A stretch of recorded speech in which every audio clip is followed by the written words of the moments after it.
এই দেশের একজন মানুষ হিসেবে এটা আমার প্রাপ্য কেন না মনে হচ্ছে একটাই দোষ যে হিন্দু অথবা আওয়ামী লীগ করে, একটা মানুষ কি কোনো দল সাপোর্ট করবে না? তারা বিএনপির অফিসাররা চালাবে, অফিসাররাই সিদ্ধান্ত নিচ্ছে। সরকার পতনের পর প্রথমবার শিল্পকলা একাডেমিতে গেলে সহকর্মীদের বাধার মুখে পড়ে সেখান থেকে বেরিয়ে যেতে বাধ্য হন অভিনেত্রী জ্যোতিকা জ্যোতি। এ ঘটনার পরপরই ফেসবুক লাইভে এসে কান্নায় ভেঙে পড়েন জ্যোতি। লাইভে এক পর্যায়ে প্রশ্ন রেখে অভিনেত্রী বলেন, এই অপমান কি আমার প্রাপ্য ছিল? কোনো দলের সমর্থক ছিলাম বলে কি দেশটা আমার নয়? আমি তাহলে কোথায় যাব? আমি কি করব?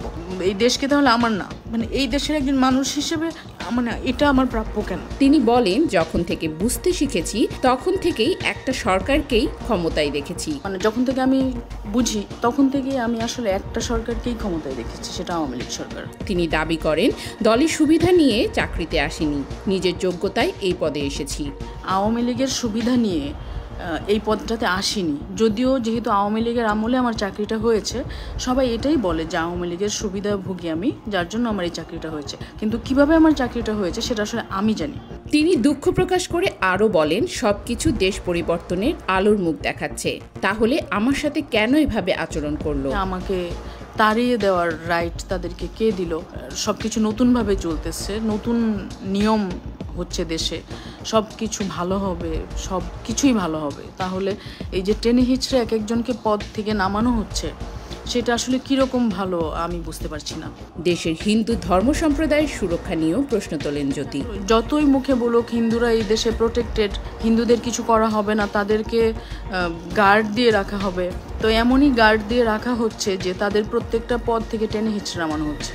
তিনি লাইভে এক পর্যায়ে কেঁদে বলেন, আমার পুরোটা জীবনে যতটুকু বয়স পর্যন্ত মানুষ কাজ করতে পারে ততটুকু বয়স এই দেশের জন্য দিয়েছি।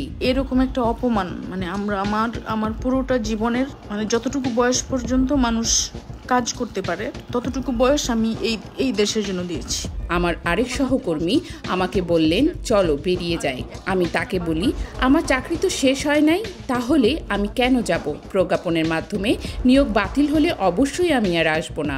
দেশে চলমান পরিস্থিতি নিয়ে উদ্বেগ প্রকাশ করেন তিনি। এখানে যেরকম আওয়াজ দেওয়া হচ্ছে যে সবাই বহাল তবিয়তে আছে, সবাই ভালো আছে, একদমই না। সবাইকে তার নিজের চেয়ার থেকে টেনে হিচড়ে নামানো হচ্ছে।